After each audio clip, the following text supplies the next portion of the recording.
Winnebago County judge orders two Rockford parents facing several domestic and aggravated battery charges to be released under pretrial conditions. They're accused of beating their children with a broomstick, wooden spoon, and a computer wire.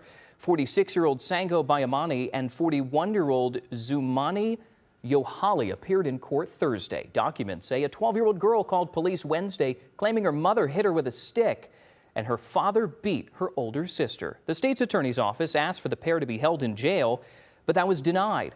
However, the couple is not to contact the children.